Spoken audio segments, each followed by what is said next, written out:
Hello and welcome back to my channel. Today I thought I'd share a sort of mid-month keto update, how I've been going, what's going on, am I in keto, all of that. And as you can hear from my voice, I am recovering from probably the worst cold or flu of my entire life. And no, it wasn't keto flu.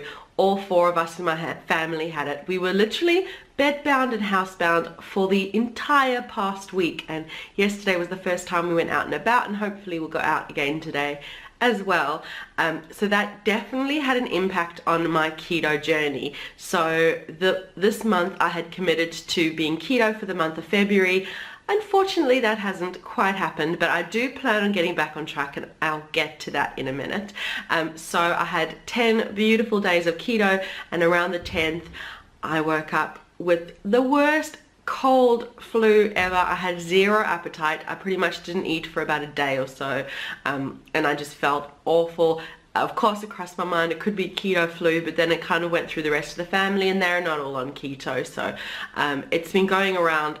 There's been awful flu strains happening here in Ireland, and we were unfortunate and got the worst of it. And we're all still recovering. Been lots of sleepless nights between the kids, and yeah, happy to see the back end of this cold. But that meant from about the 10th, I wasn't keto, and I had what I felt like, which was a lot of the time soups and broths, and I had a bit of sourdough bread in it, and I just really had what I felt like. And I'm still kind of not quite with it and not feeling like I want to get back onto keto. So I'm kind of thinking the first 10 days I was keto, the middle of the month hasn't quite happened, and then I think for the last week I'm going to push it out and do 1 week of keto. So the last week of February I will do keto again. But being strict keto, it's the first time I've actually done more than a few consecutive days. Doing 10 days is the most I've done probably since last April, if I'm honest. I've kind of tried to do a day here and there and felt guilty that I'm not doing keto, and then it kind of set the spiral happening. But what I've actually been doing is what's known as lazy keto. So I haven't been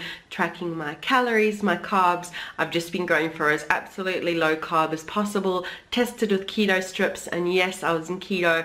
And actually another really amazing thing that has happened, a realization this month, is that I haven't been weighing myself, which has been so liberating. It's been amazing. So if you're having a long-term stall, my suggestion is just throw the scale out, because it's been so liberating knowing in the morning I'm not going to weigh myself. I used to weigh myself most mornings, or try and, you know, I'd try for once a week, but I'd be too curious, especially when I'm strict, to see what's happening on the scale. And not having that has meant I can feel it in my face and my clothes and everything else, and I felt awesome. My stomach went flat after a couple of days, and not knowing on the scale is just, it's amazing. And I can't speak highly enough of just doing this without weighing yourself. So yes, obviously I can't say how much I've lost because I don't know what I weigh. I have no idea, and I'm going to continue doing that. I don't need to know my weight. If I go for any doctor's appointments, they can weigh me, but I can just go how I feel, and I feel awesome.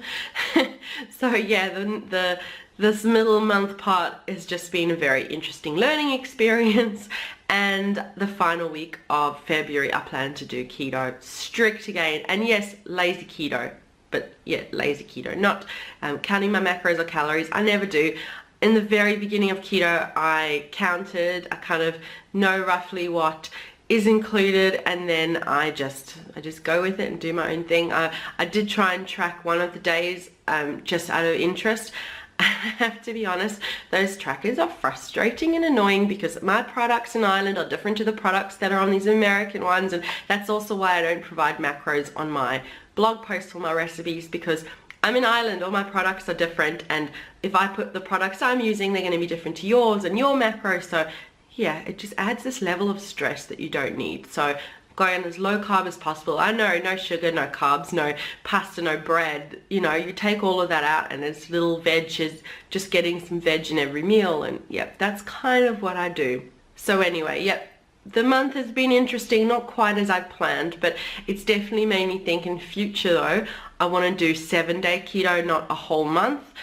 Which some people might think you don't get the benefit of, but since I've been on and off keto so much, after about 24 ish hours I'm in ketosis, and also I've been doing this along with intermittent fasting. So I tend to eat between the hours of 8 a.m. and 4 p.m. and then fast. So you tend to wake up already in a state of ketosis just naturally through intermittent fasting. So I feel like a week is perfect for me. I'm going to do one more week at the end of February and then take a little keto break, and then every now and then do a week. And I feel that for me, that is what works. So yeah, that is my little keto mid-month update. I hope you've enjoyed watching this. Feel free to leave questions, comments down below. I really enjoy interacting with you in the comments, and make sure that you leave a like and subscribe for more yummy inspirations, and we'll see you again soon. Bye.